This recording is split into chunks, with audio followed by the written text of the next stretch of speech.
Mr. Mikloš, how does it look from your point of view in Slovakia? Yeah, thank you. I will speak not only about Slovak Republic, but about Central European and Baltic states, which are relatively homogeneous countries, entered EU in the same time and convergence process. Despite of this, there are two groups of the countries among them by the effect of the crisis. The less affected, less hit countries are Poland, Czech Republic, and Slovakia, and more negative impact of the crisis we can see in Hungary and the Baltic states. And the question is, what is the main reasons for this? Why there are these differences? I think the most important factors are as follows. First, I think the most important is credible monetary policy and tight fiscal policy.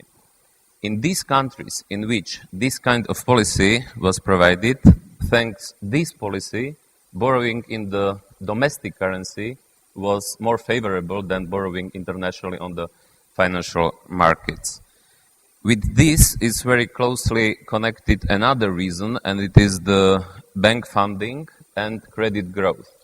In the first group of countries less hit by the crisis, it was more banks have been more funded by the domestic depositors. And on the second group, Hungary and Baltic countries, it was more on the wholesale international market and in the parents foreign banks which have been investing in this country. Another important reason in my opinion is also exchange rate mechanism. In the less hit countries, it was flexible currency exchange rate regime.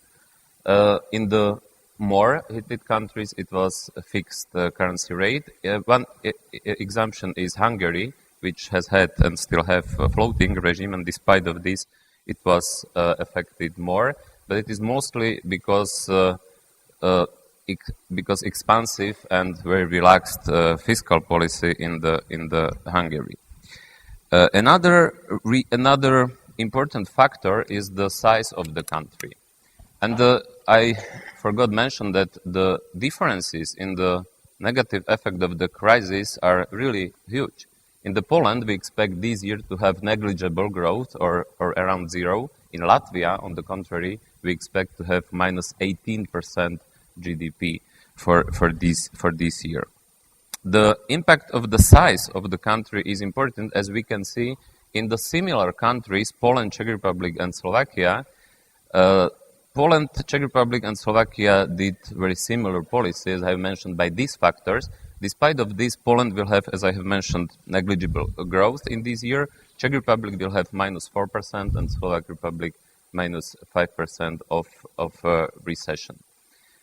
And what is not important, maybe surprisingly, because there is kind of opinion that the high proportion of the foreign-owned banks in the country can be the risk. It seems to be that it is not reality because, for instance, most hit country, Latvia, has about 65% of banks owned by international banks, but Czech Republic has 85% and Slovakia even more. 95% of banks are owned by foreign banks, and it didn't provide problem for the country regarding the crisis and consequences of the crisis.